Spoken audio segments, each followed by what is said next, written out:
consider others before ourselves. Part 4 of 5 on Between Master and Disciples, given in English on December the 28th, 2019, in Newland Ashram, Taiwan, also known as Formosa.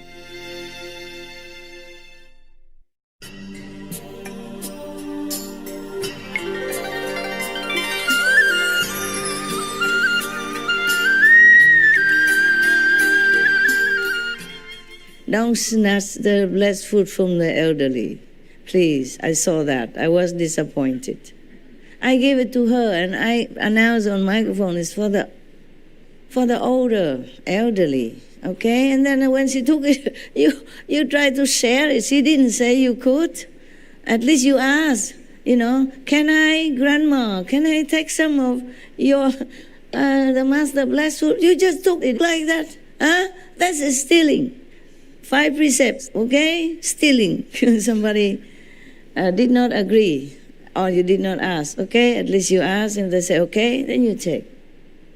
Long time ago, there was one master, a Zen monk or something, somewhere, or some master somewhere, I forgot. Live in a small temple. And then the thief broke in. And stole many things, took everything, the silverware or some things that were put on the altar for offering to the Buddha. He took them and went out. And then the master said, hey, you come back here. You forgot to thank me. So the thief said, okay, thank you then. Next day, the police caught the thief. And they saw all the silverware and precious things from the temple, and they called the monk to come and say, we're going to jail this thief because he stole something from your temple. Can you identify whether or not these things belong to your temple? We thought they belong to you. So the master said, no, he didn't commit any theft. I gave them to him, and he even thanked me. So let him go. You can return the things to me, or he can keep them because I gave them to him. He said thank you. He thanked me. So the police cannot do anything. If you have to take something, if you really have to die for the blessed food, at least thank the lady or ask her first. I read some sutras for you, just for the benefit of the world. I didn't steal anything, but even then I say thanks. I thank all the, translators or the saints and the lay persons who had taken time to write these books down so that I can read to you, remember? Yes. I thanked them and I gave a donation. Okay? Yeah. By the way, I read the story from the Lord Mahavira to you that I forgot to read. And just a few days ago, I incidentally saw in the front, they say it's forbidden to transmit in any form. I did not really know that. I did not see that part. I was just so eager to show you some teaching, to some examples, and I did not really read that part. And a few days ago, I read it, and I made a promise. I will give a big donation to that company in India. The one who prints, the publisher, okay? I will do that. So everything we take, we must return by some means or another, We cannot just take it like that. Even if blessed food is good for you, but if you take it by a well manner like that, I am not sure if you have any blessed food. I gave the food to the elderly here in the assembly, not because of blessed food or anything. I just want to give them my love. Yes, that's all. Blessing or not, it's up to individuals also, okay? Yes, whether or not she or he can accumulate or assimilate that blessing, okay? Just like your brother, he cleaned my walking cane. I left it there, I don't know how long ago, Maybe 10 years or something, or more, Many years already since I left it there. I don't always use that. I use it maybe only a couple of times. And he still felt the blessing. And even through that, some pain and suffering from the Master. Because nothing will be gone, nothing will be lost. Everything's retained in the universe, understand? Especially with some powerful things, it will remain there. But not everybody who touched the cane felt the same. You see, it depends on your level. If you can assimilate the blessing or anything at all, that's from the Master. Otherwise, it's not just like, okay, Master gives us the food and then he has a blessing. Maybe. But if you can get it or not is another thing. And taking it from another elderly lady, then you won't have anything. You might even have karma. So beware, huh? I'm not threatening you. I'm just telling you the truth. Okay? I give to the elderly people some priority to come inside the kitchen to eat with me. Just for love. Okay? I did not think of anything else, blessing or not. Just for love between humans and humans. Because elderly people, they serve. I told you already. Just right there, and then you did not listen. Just right there, I told you so that you do not get jealous or something. I say elderly people, they serve the world decades long already. Yes? And even if they retire, sometimes they still have to take care of the grandchildren. Or they do other jobs or other work, voluntarily to help the world or to help whoever. And so they deserve a little bit of priority. It's not that they need this food or they sit next to me to eat. It's just some form of respect and love, okay? Because mostly elderly people, they're lonely, okay? And they're also not well. Any form of love is very, very necessary, okay? So if you love your parents, you love your elderly neighbors, you should, okay? Now and then pop in, say hello, give them some little things. They don't really need anything from you, but any little thing, a love, a hug from you, they feel very, very comforted, huh? And they serve their country, their family, their whole life already. So their time is very limited now. So I give them priority. It doesn't mean I discriminate. Or you think because I'm old, so I treat the old people better? Huh? Do you think like that? No, of course not. When I was even younger, or in SMC, I also invited sometimes elderly people when we had time. I invited the elderly people from China or maybe from Vietnam, some difficult countries, some countries, citizens that find it difficult to get visa to come. I invited them, especially the elderly, because they don't have a lot of chances like younger people. Of course, some people die young, that's for sure. But mostly it's the elderly who will have less chance, you see, because I don't know if tomorrow or next week or next month, next year, they will be able to come again due to their age. Yeah? So I gave them priority. And you should understand that. You should know that, even without me teaching you. Don't make me disappointed, huh? Make me proud. And make yourself proud. And make other people feel happy. That's our duty, okay? Unless they do anything wrong, you should make them happy. Or at least don't make them sad. Okay, huh? Especially the elderly, huh? Not because you want marriage or anything like that. Please cast that thing out of your mind. Okay? Cast the blessing food, blessing power, or benefit to yourself in any way. Cast all that out of your mind. You have to be unconditional all the time. All the time. That's the only way you should live your life. That's the only way that can help you to elevate spiritually even. Huh? Okay? Oh my God. And yesterday I invited some... Okay, go ahead.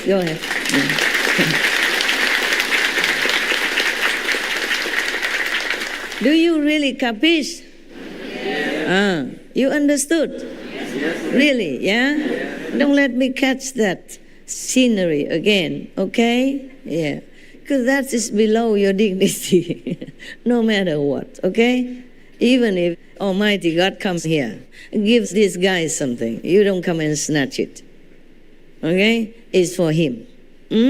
Got that? Just like some people, they are rich because of their merit. They have earned it somehow. And maybe they have done some good things in former life, offering to the Buddha, the Sangha, or the good practitioners, or monks and nuns, whatever, yeah? Then they are rich in this lifetime. You don't envy, okay? You don't wish that they give you something. Wish nothing. Whatever you have, that's what you have. Okay? Like you see, Sant Kabir, he was poor, but when his true seekers came, he even wanted to sell his wife for some chapatis to treat his guests. I'm not encouraging you to do the same. No, it's not like that. What I mean is learn from example. Be selfless, okay? Be good, be kind. Otherwise, I will not be proud to have such disciples around me who just think of themselves, no matter what, okay? That is not cool, not cool. That's not the way I teach, or any other masters or teachers teach. Yesterday, I invited some SMTV people who are like long-term workers, some in the house and some from abroad. But they even come here, they meditate as much as they can, but they must also do some work. We have a big room upstairs for them to have internet and everything so that they can have their laptop there and work continuously, because the SMTV, the Supreme Master Television, has to go on, no matter if you are in retreat or not. And that is their goodness, their sacrifice, and I appreciate that. So of course I have to say hello to them and say a few words of appreciation, no? Yes. Of course it's good if they... Okay, go ahead. Yeah, I let you, otherwise you have itching hands. Even if they work unconditionally, and this is the way they should do. Okay? But I also want to say my appreciation, yeah? And eat just a meal with them. It's not much. No, of course they don't need to eat with me. They can eat outside everywhere like everybody. Just now and then I treat them good. And other SMTV maybe only host once every 3 years. Only come and give me the card. Master, SMTV, me. I want to go up. Everybody is an SMTV worker. I'm telling you the truth, okay? Because they go out, they spread the veganism, which is our SMTV, motive, and ideal, and master's ideal, okay? And they go out, they help others. You like to clap, huh? Sitting too long, huh? Okay. Yeah, so I don't see anyone here or at home who is not a Supreme Master Television worker. I see all of you as Supreme Master Television workers, just in different form, okay? So don't come and try to squeeze yourself up to the upper level. If it's your karma, if it's your merit, you would be invited one way or another, or somehow Master will notice you, and if not, you have good experience, you feel good, working unconditionally for the world. That should be your pride, not to go and eat with me. Got that? Yes.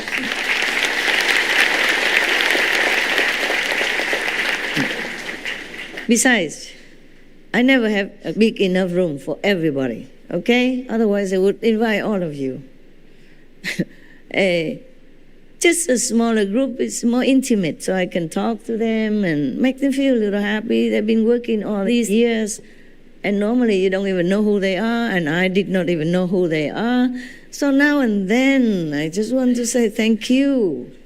And you guys have to even make me feel guilty. Stand in front of the door, showing me all the SMTV cards, and wanting to go up. You know how I would feel, huh? You should not do that. You should let me feel happy, relaxed, to come up and give all my love energy to that group of people who are meritorious or good karma somehow to be invited up there. You should not be standing there with long faces, complaining eyes or words, and make me feel guilty and heavily burdened before I go up to give them my love. You should be happy for everybody, for them. Yeah? As if you are the one who are up there already, not to demand and make me feel so bad. I did feel very bad. Of course, later on I tried to forget it and make everyone there with me happy and make jokes and all that. But even when I went home, I did not feel good after that. I feel I'm not good enough. I don't have a big enough house for you. I feel bad because you feel bad. But you should not have done that, okay? You should not compete, should not demand anything. Whatever we do for the world is our privilege, our honor. Don't wait until you have near-death experience like her and then know that, okay, now I know what my mission is. I have to come back and work for the world. Huh? Many near-death experienced people, they know that they have to come back and be selfless and be of service to humankind. That's always the same message. Yeah? You are needed down here. In heaven, we don't need you yet. In heaven, nothing to do, only enjoying. Huh? Here we need. Okay? That's why the Buddha came. That's why Guru Nanak came. That's why Jesus came, sacrificed, dying agonizingly like that. And we thank them all the time for their teachings and all that. Do something. Huh? Do something to repay their sacrifices, their suffering, their teachings. Not always asking. Not always asking the Master does things for us. We do something for others, just like the Master is doing something for us or for others. If you say you're a student, then you learn what your teacher's doing and do the same. Not always demanding. I give what I can, of course. I give all the time. Even if you don't know it, you're blessed all the time. You're blessed, you're lucky to be here in this retreat and see so many saintly beings here. So learn something, do something. Learn from example, huh? Not by talking all the time. Not always saying, I love you, Master, love you, Master. If you love somebody, you make that person happy. Not asking them to make you happy. Huh? Or not? Yes? Yes. Oh.